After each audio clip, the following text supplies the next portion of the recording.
ദൈവത്തിന്റെ അതിപരിശുദ്ധമായ നാമം വാഴ്ത്തപ്പെടുമാറാകട്ടെ. ഈ ആണ്ടിന്റെ ആദ്യ ദിവസം തന്നെ പ്രഭാതം നമ്മൾക്ക് ദൈവസന്നിധിയിൽ ദൈവത്തെ സ്തുതിപ്പാനിടയാക്കി.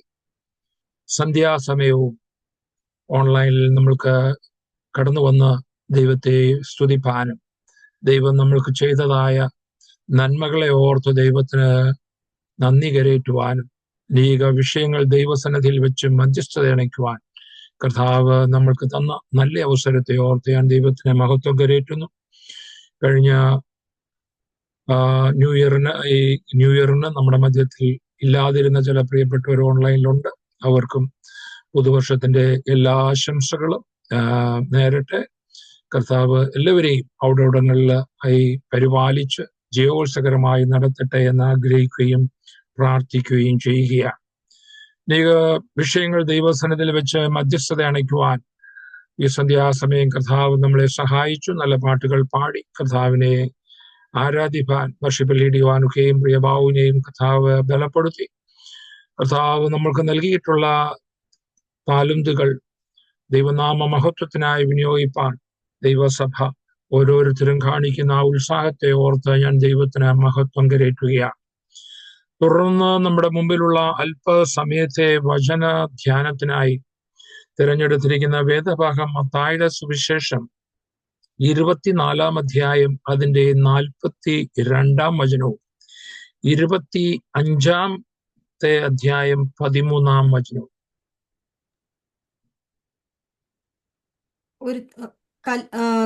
ഒരുത്തിയെ കൈക്കൊള്ളു മറ്റുള്ളവളെ ഉപേക്ഷിക്കും. അതല്ലേ മാസ്റ്റർ? 24 നിങ്ങളുടെ കർത്താവ് ഏത് ദിവസത്തിൽ വരുന്നു എന്ന് നിങ്ങൾ അറിയായ്ക കൊണ്ട് ഉണർന്നിരിപ്പിൻ. 25 13. ആകയാൽ നാളും നാഴികയും നിങ്ങൾ അറിയായ്ക കൊണ്ട് ഉണർന്നിരിപ്പിൻ. ആമേൻ. കഴിഞ്ഞ ദിവസങ്ങളിൽ ഉണർന്നിരിക്കുക എന്നുള്ള വിഷയത്തെ കുറിച്ച് നമ്മൾ ധ്യാനിച്ച് തുടങ്ങിയിരുന്നു. ആദ്യത്തെ ദിവസം നമ്മൾ ധ്യാനിച്ചത് ഓർമ്മയുണ്ട് എന്ന് ഞാൻ വിശ്വസിക്കുകയാണ്. പാപികളോട് പറയുന്ന വചനമാണ് നമ്മൾ ചിന്തിച്ചത്. ഉറങ്ങുന്നവനെ ഉണരുവിൻ. രണ്ടാമത് നമുക്ക് ചിന്തിക്കുവാനുണ്ടായിരുന്ന വേദഭാഗം പിന്മാറ്റത്തിൽ പോയവരെ കുറിച്ച്, അവരോട് ഉണരുക, മാനസാന്തരപ്പെടുക എന്നുള്ളൊരു ദൂതാണ്. അത് കർത്താവ് സാവകാശം തരുന്നെങ്കിൽ മറ്റൊരു ദിവസം നമുക്ക് ചിന്തിക്കാം. മൂന്നാമത് ഇന്ന് നമ്മളോട് സംസാരിക്കുന്ന അല്ലെങ്കിൽ നാം ഇപ്പോൾ ധ്യാനിക്കുന്ന വേദഭാഗം ദൈവസഭയോട് പറയുന്ന ദൂതാണ്. ദൈവസഭയോട് പറയുകയാണ്, നിങ്ങളുടെ കർത്താവ് ഏത് ദിവസത്തിൽ വരുന്നു എന്ന് അറിയായികൊണ്ട് ഉണർന്നിരിപ്പീൻ. ആകയാൽ നാളും നാഴികയും അറിയായികൊണ്ട് ഉണർന്നിരിപ്പീൻ. അനേക ഭാഗത്ത് ഉണർന്നിരിപ്പീൻ എന്ന് കർത്താവ് പറയുന്ന നമ്മളെ ഓർപ്പിക്കുന്ന വചനങ്ങൾ നമ്മൾക്ക് കാണുവാൻ കഴിയും. ഇന്നലെ ഇന്ന് രാവിലെ ഈ പുതുവർഷത്തിന്റെ ആരംഭത്തിൽ ഒരു ചിന്ത ഞാൻ നിങ്ങൾക്ക് തന്നത് നിങ്ങൾക്ക് ഓർമ്മയുണ്ട് എന്ന് ഞാൻ വിശ്വസിക്കുകയാണ്. ഒരു ദിവസം പോലും കഴിഞ്ഞിട്ടില്ല. എന്തായിരുന്നു അത്? നാം ചിന്തിച്ചത് നമ്മളുടെ മുമ്പിലുള്ളതായ ദൈവം അല്ലെങ്കിൽ നമ്മൾക്ക് ദാനം നൽകിയിരിക്കുന്നതായ മണിക്കൂറുകൾ, നമ്മുടെ മുൻപിലുള്ളതായ സമയം ജ്ഞാനികളായിട്ട് അത് വിവേകത്തോടെ വിനിയോഗിക്കുവാൻ നാം ഉത്സാഹിക്കണമെന്ന്. നമ്മൾക്ക് മുൻപിലുള്ള സമയം എത്രയെന്ന് നമ്മൾക്ക് അറിഞ്ഞുകൂടാ. ഒരു വർഷം നമ്മൾ പറയുന്നു, എന്നാൽ നമ്മളുടെ ജീവിതത്തിൽ നമ്മൾക്ക് മുമ്പിലുള്ളതായ ദിവസം അല്ലെങ്കിൽ മണിക്കൂറുകൾ തന്നെ എത്രയെന്ന് നമ്മൾക്കറിയായക കൊണ്ട് സമയം തക്കത്തിൽ വിനിയോഗിച്ചു കൊള്ളുക. കാരണം ഇത് ദുഷ്കാലമാണ് എന്നാണ് പൗലോസ് നമ്മളെ അവിടെ ഓർപ്പിച്ചത്. ഇന്ന് അതിനോടുള്ള ബന്ധത്തിൽ പുതുവർഷത്തിൽ നമ്മൾക്ക് തരുന്നതായ ഈ ദൂത് നാം ഉണർന്നിരിക്കുക എന്നുള്ളതാണ്. നമ്മൾക്ക് മുമ്പിലുള്ള സമയം എത്രയെന്ന് നമ്മൾക്ക് അറിയാത്തത് കൊണ്ട്, നമ്മുടെ തന്നെ ജീവിതത്തിൽ നമ്മൾക്കുള്ള സമയം എത്രയെന്ന് നാം അറിയാത്തത് കൊണ്ടും, കർത്താവിന്റെ വരവ് എപ്പോഴെന്ന് നമ്മൾ അറിയാത്തത് കൊണ്ടും നാം ഉണർന്നിരിക്കേണ്ടത് വളരെ അത്യാവശ്യമാണ്. ഇവിടെ ഉണർന്നിരിപ്പീൻ എന്ന് പറയുമ്പോൾ ഉറങ്ങുന്നവരോടല്ല പറയുന്നത്. കാരണം ഉറങ്ങുന്നവരോടാണെന്ന് വരികിൽ പറയേണ്ടത് എങ്ങനെയാണ്? പാപികളോടും പിന്മാറ്റക്കാരോടും പറയുന്നത് ഉണരുവീൻ എന്നാണ്. എന്നാൽ ഇവിടെ സഭയോടാണ് പറയുന്നത്. കാരണം സഭ ഉറങ്ങുകയല്ല, സഭ ഉണർന്നാണ് ഇരിക്കുന്നത്. ഉണർന്നിരിക്കുന്ന സഭയോട് പറയുകയാണ്, നിങ്ങൾ ഉറങ്ങിപ്പോകരുത്, നിങ്ങൾ ഉണർന്നു തന്നെ ഇരിക്കണം. അതാണ് ഉണർന്നിരിപ്പീൻ എന്ന് പറയുന്നത്. കാരണം സഭ ഒരിക്കലും ഉറങ്ങുകയല്ല, സഭയ്ക്ക് ഉറങ്ങുവാൻ കഴിയുകയില്ല. എന്നാൽ സഭ ഉറങ്ങിപ്പോകുവാൻ സാധ്യതകളുണ്ട് എന്നതുകൊണ്ടാണ് ദൈവത്തിന്റെ പരിശുദ്ധാത്മാവ് നമ്മളെ ഓർപ്പിക്കുന്നത്, നിങ്ങൾ മയങ്ങിപ്പോകരുത്, നിങ്ങൾ ഉറങ്ങിപ്പോകരുത്.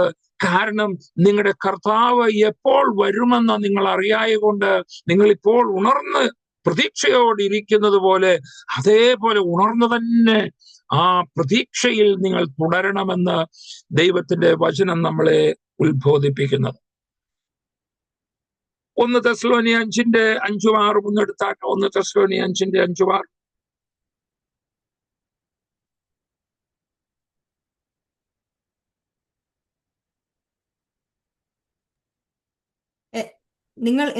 നിങ്ങൾ എല്ലാവരും വെളിച്ചത്തിന്റെ മക്കളും പകലിന്റെ മക്കളും ആകുന്നു. നാം രാത്രിക്കും ഇരുളിനുമുള്ളവരല്ല. ആകയാൽ നാം ശേഷമുള്ളവരെ പോലെ ഉറങ്ങാതെ ഉണർന്നും സുബോധമായും ഇരിക്കാം. മതി.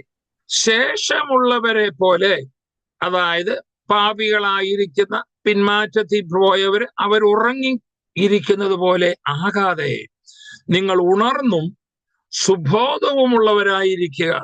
അതാ സുബോധമുള്ളവരായിരിക്കുക. സോബർ സ്പിരിറ്റ് വളരെ പ്രധാനപ്പെട്ട ഒരു പദമാണ്.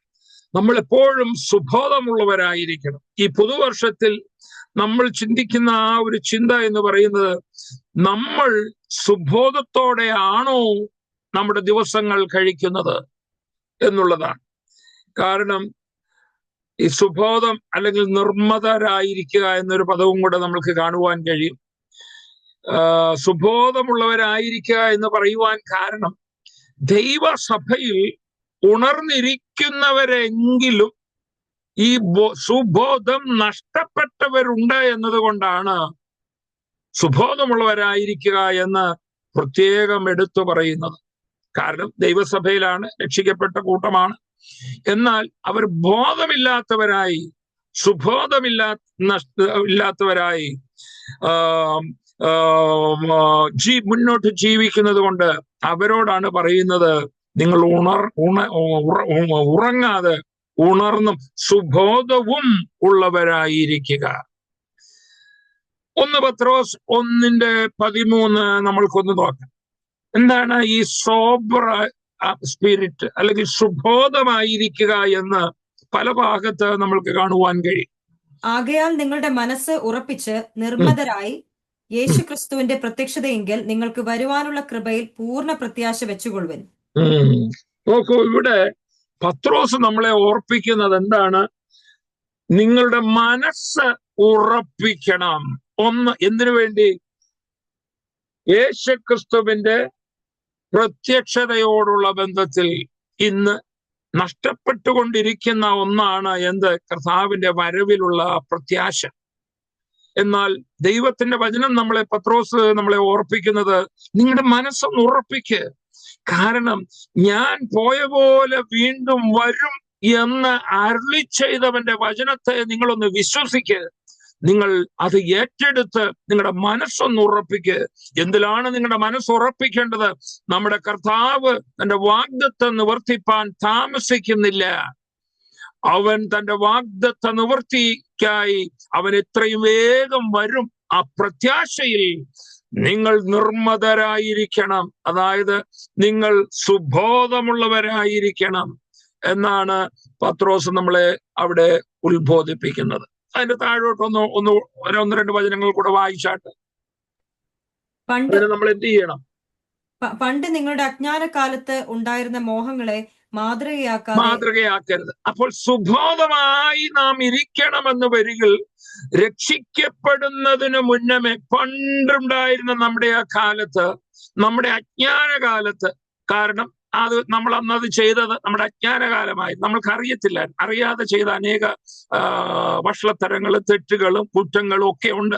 കാരണം എന്ന ക്രിസ്തുവിന്റെ പരിജ്ഞാനം നമ്മളിലേക്ക് വന്നു കഴിഞ്ഞപ്പോൾ, നാം രക്ഷയുടെ അനുഭവത്തിലേക്ക് നാം വന്നു കഴിഞ്ഞപ്പോൾ പറയുകയാണ്, പണ്ട് നിങ്ങളുടെ അജ്ഞാനകാലത്ത് ഉണ്ടായിരുന്ന മോഹങ്ങൾ, ജഡത്തിലുള്ള നിങ്ങളുടെ മോഹങ്ങൾ, ലോകത്തോടുള്ള നിങ്ങളുടെ മോഹങ്ങൾ, ഇതെല്ലാം വെടിഞ്ഞ് എന്ത് ചെയ്യണം? അവയെ മാതൃകയാക്കാതെ, വായിച്ചാട്ട്, അവയെ നിങ്ങൾ മാതൃകയാക്കാതെ നിങ്ങളെ വിളിച്ച വിശുദ്ധന് ഒത്തവണ്ണം, നിങ്ങളെ വിളിച്ച വിശുദ്ധന് ഒത്തവണ്ണം അനുസരണമുള്ള മക്കളായി എല്ലാ നടപ്പിലും വിശുദ്ധരാവണം. അപ്പോൾ കർത്താവിന്റെ പ്രത്യക്ഷത എപ്പോഴും സംഭവിക്കുമെന്നുള്ളത് കൊണ്ട് നാം ഉണർന്നിരിക്കണമെന്ന് ദൈവസഭയോട് പറയുമ്പോൾ പറയുകയാണ്, അതിന് പണ്ട് നിങ്ങളുടെ അജ്ഞാനകാലത്തുണ്ടായിരുന്ന മോഹങ്ങളെ നിങ്ങൾ മാതൃകയാക്കാതെ, ആമേൻ, നിങ്ങൾ എന്ത് ചെയ്യണം? നിങ്ങളെ വിളിച്ച വിളി എന്ന് പറയുന്നത് വിശുദ്ധ വിളിയാണ്. നിങ്ങളെ വിളിച്ച ഉന്നത വിളിയാണ്. അതുകൊണ്ട് ആ വിളിച്ച വിശുദ്ധനൊത്തവണ്ണം നിങ്ങൾ എന്ത് ചെയ്യണം?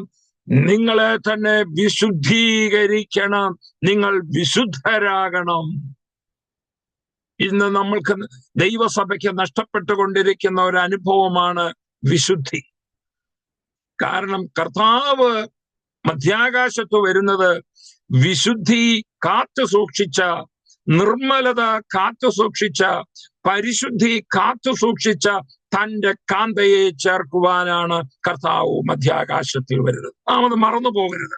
അതുകൊണ്ട് തന്നെ വിശുദ്ധി നഷ്ടപ്പെട്ട, ചാരിത്രം നഷ്ടപ്പെട്ട ഒരു സ്ത്രീയെ ഒരു പുരുഷൻ ഇഷ്ടപ്പെടുന്നില്ല എന്നതുപോലെ തന്നെ കർത്താവ് നമ്മളെ ഓർപ്പിക്കുന്നത്, നിങ്ങളുടെ വിശുദ്ധി, ഞാൻ നിങ്ങളെ വിളിച്ച നാളുകളിൽ, എന്റെ സ്നേഹം, എന്റെ പ്രേമം നിങ്ങളിൽ പകർന്ന നാളുകളിൽ നിങ്ങൾക്കുണ്ടായിരുന്ന വിശുദ്ധി, അത് തികച്ചുകൊണ്ട് ആമേൻ വിളിച്ച വിശുദ്ധന് തക്കവണ്ണം ഞാൻ ആരായിരിക്കുന്നു എന്ന് നിങ്ങൾ മനസ്സിലാക്കി, എന്റെ വിശുദ്ധി എന്തെന്ന് നിങ്ങൾ മനസ്സിലാക്കി, ആ വിശുദ്ധിയിൽ തന്നെ നിങ്ങളും വളർന്നു വരണമെന്നാണ് കർത്താവ് നമ്മളെ കുറിച്ച് ആഗ്രഹിക്കുന്നത്. അപ്പോൾ സുബോധമുള്ളവരായിരിക്കുക എന്ന് പറയുന്നതിന്റെ ഒന്നാമത്തെ പോയിന്റ് എന്ന് പറയുന്നത്, നമ്മളെ വിളിച്ചവന്റെ വിശുദ്ധിക്കൊത്തവണ്ണം വിശുദ്ധീകരണം തികച്ചുകൊണ്ട് പ്രത്യാശയിൽ നിറഞ്ഞ് ഉറപ്പുള്ളവരായിരിക്കണം. അല്ലെങ്കിൽ നമ്മൾക്ക് ഉറങ്ങിപ്പോകാതിരിക്കാനാണ് ഇത് പറയുന്നത്.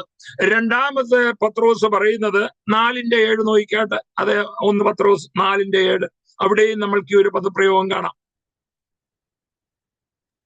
എന്നാൽ എല്ലാറ്റിന്റെയും അവസാനം സമീപിച്ചിരിക്കുന്നു, ആകയാൽ പ്രാർത്ഥനയ്ക്ക് സുബോധമുള്ളവരും നിർമ്മതരുമായി. പ്രാർത്ഥനയ്ക്ക് നിങ്ങൾ സുബോധമുള്ളവരായിരിക്കണം.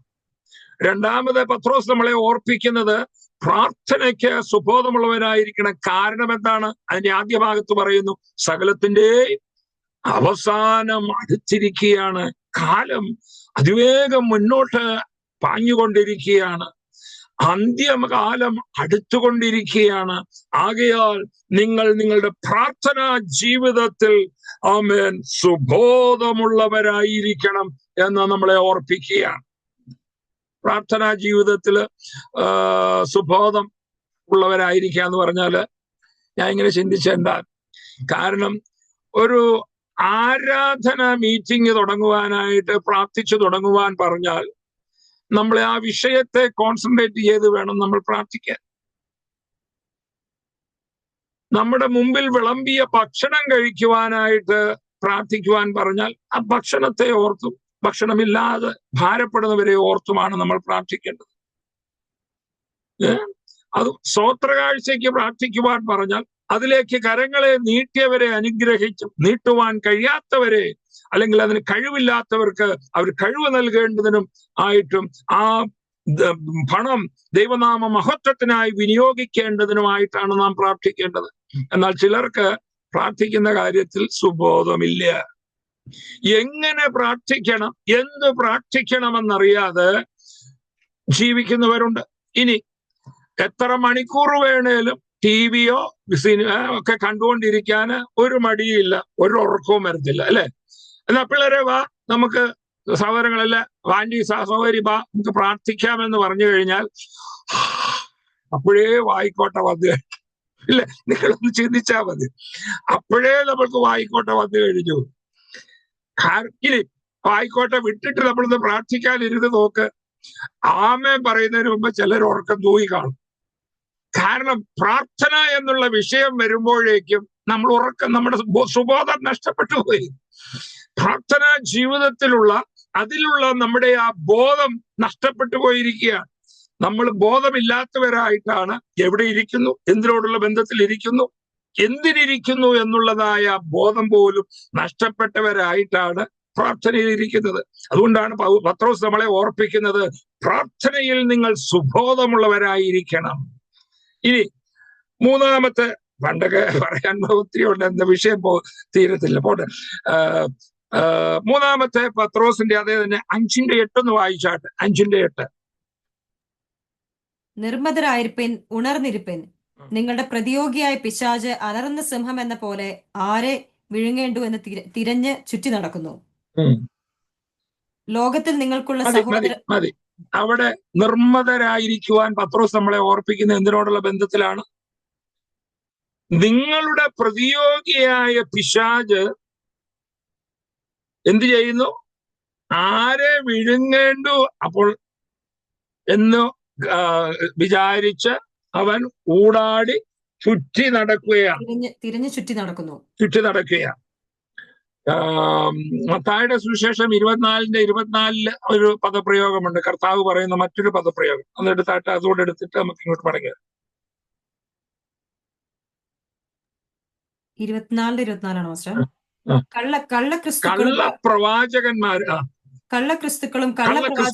കള്ളപ്രവാചകന്മാരും എഴുന്നേറ്റ്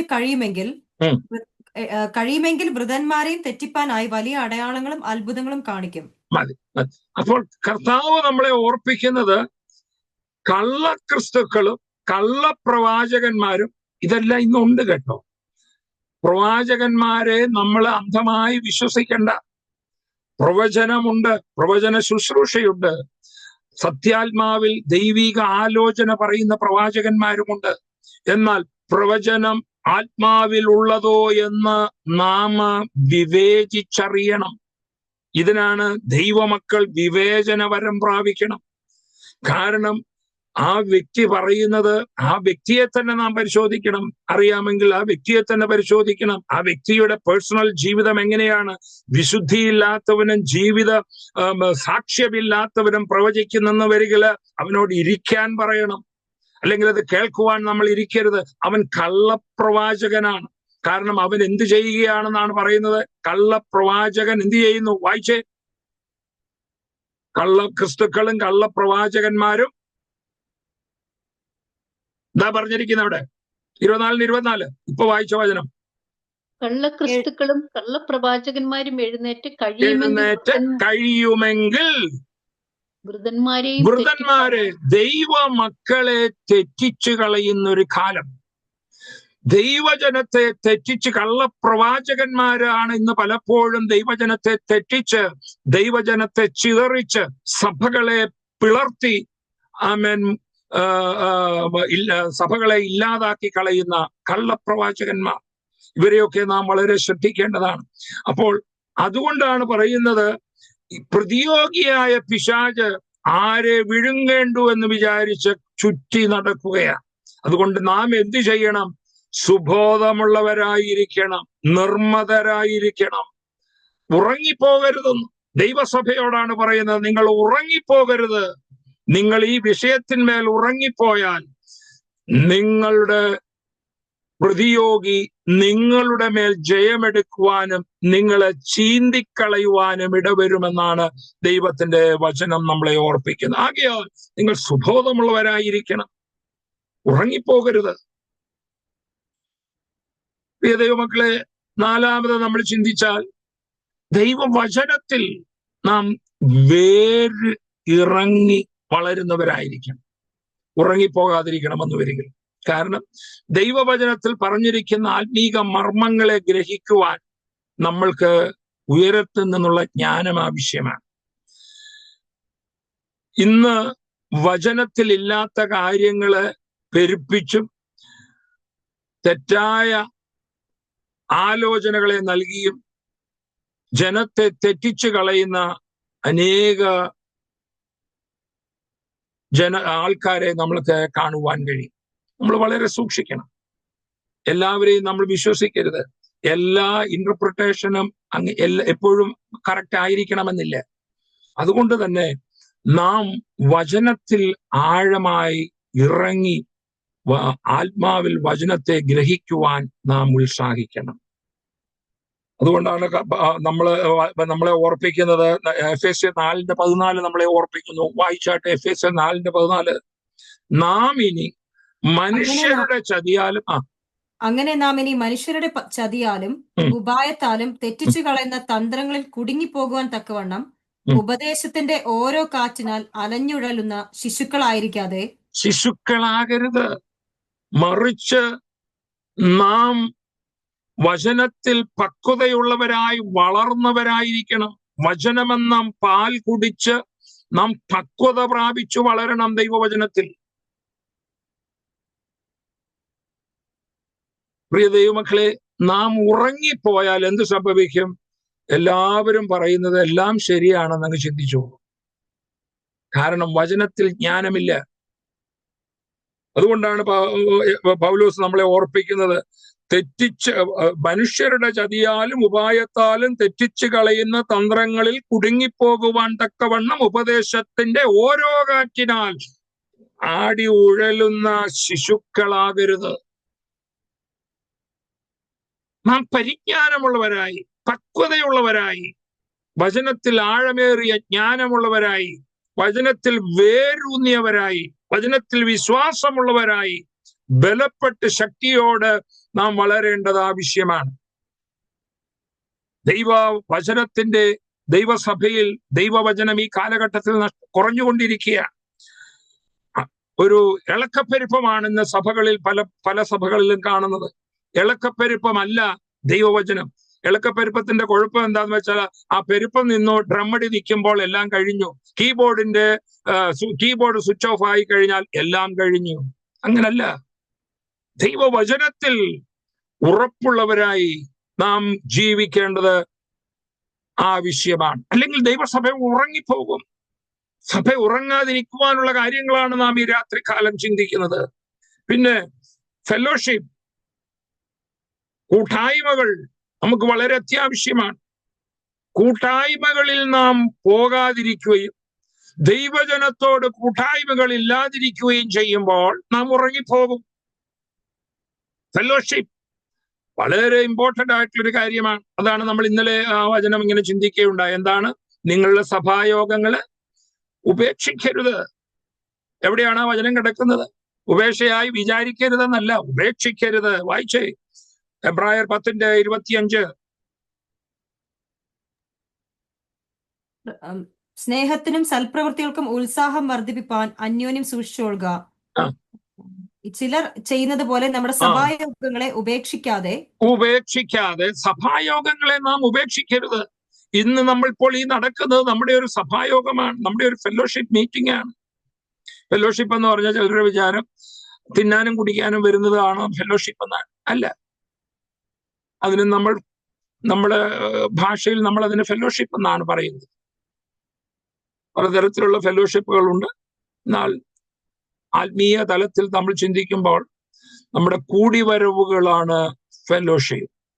ആ കൂടി വരുന്നത് ആത്മീക വളർച്ചയ്ക്ക് ഉതകുന്നതായിരിക്കും. എന്നാൽ കൂട്ടായ്മകളിൽ സംബന്ധിക്കാതെ, ദൈവജനത്തോട് കൂട്ടായ്മയില്ലാതെ, ആരാധനയ്ക്ക് ഇന്ന് പലരും കൂട്ടായ്മ ഉണ്ടോ എന്ന് ചോദിച്ചാൽ തീർച്ചയായിട്ടും അവർ കൂട്ടായ്മ കൂടുന്നവരാണ്. ഞായറാഴ്ച അവർ വരാറുണ്ട്, സ്തോത്ര കാഴ്ച ഇടാറുണ്ട്, അവർ പോകാറുണ്ട്. പണ്ട് ഇവർ പറയുന്ന പോലെ വന്നോണം, നിന്നോണം, കൊണ്ടോണം, പൊക്കോണം എന്ന് പറയുന്നത് പോലുള്ള ആ ഒരു കാഴ്ചപ്പാടല്ല ദൈവമക്കൾക്ക് ആവശ്യം.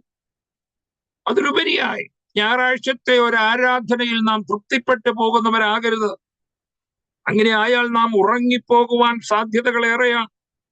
കാരണം ഒരു ദിവസത്തെ 3 മണിക്കൂറിന്റെ ആ ഉണർന്നിരിക്കുന്നതിലുപരിയായി 6 ദിവസവും നാം ഉറങ്ങുകയാണ്.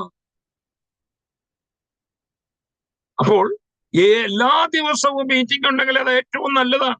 കാരണം എല്ലാ ദിവസവും ദൈവത്തോട് ചേർന്ന്, ദൈവജനത്തോട് ചേർന്ന് ദൈവവചനം ധ്യാനിക്കുവാനും ദൈവത്തെ സ്തുതിക്കുവാനും നമ്മൾക്ക് ലഭിക്കുന്നതായ അവസരങ്ങൾ. എന്നാൽ 6 ദിവസവും അത് സാധ്യമാണോ? നമ്മൾക്ക് സാധ്യമല്ല. കാരണം നമ്മൾക്ക് ജോലിക്ക് പോകേണ്ടതുണ്ട്, കുഞ്ഞുങ്ങളെ നോക്കേണ്ടതുണ്ട്. എന്നാൽ അവസരം കിട്ടുമ്പോഴൊക്കെയും ഒരിക്കലും അത് ഉപേക്ഷിക്കാതെ, ഒരവസരം ഉപേക്ഷിക്കാതെ ദൈവജനത്തോട് ചേർന്ന് ഫെലോഷിപ്പിനായിട്ട് നാം എത്രത്തോളം ഉത്സാഹിക്കുന്നുവോ അത്രത്തോളം നമ്മള് ദൈവത്തോടുള്ള ബന്ധത്തിൽ, കർത്താവിന്റെ വരവിനോടുള്ള ബന്ധത്തിൽ നാം എപ്പോഴും ഉണർന്നിരിക്കുന്നവരായിരിക്കും. ഇതൊക്കെയും നമ്മുടെ പ്രത്യാശ വർദ്ധിപ്പിക്കുന്നതാണ്. ക്രിസ്തുവിലുള്ള നമ്മുടെ പ്രത്യാശ വർദ്ധിപ്പിക്കുന്ന വിഷയങ്ങളാണ് നാം ഈ ചിന്തിക്കുന്നത്. ദൈവമക്കളെ, ഈ നാളുകളില് ഒരു ആരാധന കൊണ്ട് നാം തൃപ്തിപ്പെടരുത്. നമ്മുടെ ആരാധനകള് എന്നുള്ളത് എല്ലാ മീറ്റിങ്ങുകളും ആത്മീക വർധനയ്ക്ക് ഉതകുന്നതാണ്. അതുകൊണ്ട് ദൈവസന്നിധിയിൽ കടന്നു വരുവാൻ, ദൈവത്തോട് ക്രിസ്തുവിനോട് കൂട്ടായ്മ ആചരിക്കുവാൻ, ദൈവജനത്തോട് ചേർന്ന് കൂട്ടായ്മ ആചരിക്കുവാൻ നമ്മൾക്ക് ലഭിക്കുന്നതായ എല്ലാ അവസരങ്ങളും നാം വിനിയോഗിക്കുന്നു എന്ന് വരികില് പിന്നെ ഉറങ്ങാൻ സമയം എവിടെയാണ്? നാം ഉറങ്ങില്ല. ആത്മീയമായി നാം ഉറങ്ങുകയില്ല. ആരെങ്കിലും അഥവാ ഉറങ്ങുന്നവരുണ്ടെന്ന് വരികിൽ ഈ മീറ്റിങ്ങുകളിൽ അവർ ഉണരും. ദൈവത്തിന്റെ ആത്മാവ് അവരോട് ഇടപെടുകയും അവർ ഉണരുവാൻ ഇടവരുകയും ചെയ്യും. അതുകൊണ്ടാണ് ദൈവത്തിന്റെ വചനം നമ്മളെ പഠിപ്പിക്കുന്നത്, നിങ്ങളുടെ കർത്താവ് എപ്പോൾ വരുന്നു എന്ന് നിങ്ങൾ അറിയായികയാൽ നിങ്ങൾ ഉണർന്നിരിപ്പീൻ. ആ നാളും നാഴികയും അറിയായിക കൊണ്ട് ഉണർന്നിരിപ്പീൻ. ഞാൻ പലപ്പോഴും ഇതിനു മുമ്പ് സൂചിപ്പിച്ചിട്ടുണ്ട്. നമ്മുടെ കർത്താവ് വരുന്നത് ആ ദിവസം കർത്താവിനെ അറിയാഞ്ഞിട്ടാണ് അല്ല. എന്നാൽ ശിഷ്യന്മാര് ചോദിച്ചപ്പോ കർത്താവ് എന്താ പറഞ്ഞേ? അതെന്റെ പിതാവിന്റെ കയ്യിലിരിക്കുന്ന കാര്യമാണ്. പക്ഷെ കാരണം കർത്താവിനെ അറിയാൻ ഞാനതിപ്പോ ഇവരോട് പറഞ്ഞാൽ ഇവരെ അതുവരെ കിടന്നുറങ്ങും, അന്നേരം എണീക്കത്തുള്ളൂ. ആ സമയത്തെ അവർ എണീക്കുള്ളൂ എന്ന് കർത്താവിനറിയാം. അപ്പോൾ അതല്ല കർത്താവ് നമ്മളെ കുറിച്ച് ആഗ്രഹിക്കുന്നത്. നാം എപ്പോഴും ഉണർന്നിരിക്കണം. കർത്താവിന്റെ വരവിൽ പ്രത്യാശയുള്ളവരായിരിക്കണം. നമ്മുടെ പ്രാർത്ഥനയിൽ സുബോധമുള്ളവരായി, നമ്മുടെ പ്രതിയോഗിയോട് എതിരിടുവാൻ നാം ആത്മബലം ധരിച്ചവരായി മുന്നോട്ട് ജീവിക്കേണ്ടത് നമ്മൾക്ക് ആവശ്യമാണ്. അവന്റെ പ്രത്യക്ഷതയിൽ നാം എപ്പോഴും ഉറപ്പുള്ളവരും ഉണർന്നിരിക്കുന്നവരും ആയിരിക്കണം. ഈ രാത്രിയിൽ എവിടെയാണ് നമ്മൾക്ക് ഉറങ്ങുവാൻ ഇടവന്നിട്ടുള്ളത്? നമ്മൾക്കൊന്ന് ചിന്തിച്ചു നോക്കാം. എവിടെയാണ് ഞാൻ ഉറങ്ങിപ്പോയത്? അല്ലെങ്കിൽ ഞാൻ ഉണർന്നിരിക്കേണ്ട അവസരങ്ങൾ എൻ്റെ ജീവിതത്തിൽ കുറഞ്ഞു പോയത് എവിടെയാണ്? അതിനെ ഒന്ന് ഉണർത്തി, ഒന്ന് പുനർജീവിപ്പിച്ച് ആ കർത്താവിന്റെ വരവ് ഈ 2026 വരുമോ നമ്മൾക്കറിഞ്ഞുകൂടാ. നാളെ വരുമോ നമ്മൾക്കറിഞ്ഞുകൂടാ. ആകയാൽ ആ പ്രത്യാശ നിറഞ്ഞവരായി ജീവിപ്പാൻ ദൈവത്തിന്റെ പരിശുദ്ധാത്മാവ് ഈ രാത്രികാലം നമ്മളെ സഹായിക്കട്ടെ. ഈ വചനങ്ങളാൽ ദൈവത്തിന്റെ പരിശുദ്ധാത്മാവ് നിങ്ങളെ നിറയ്ക്കട്ടെ എന്ന് ഞാൻ ആഗ്രഹിക്കുകയും പ്രാർത്ഥിക്കുകയും ചെയ്യുന്നു. കർത്താവ് നിങ്ങളെ അനുഗ്രഹിക്കണം. Over to Tiju. ഹല്ലേലൂയ. സ്തോത്രം, സ്തോത്രം, സ്തോത്രം. നമ്മെ തന്നെ ദൈവം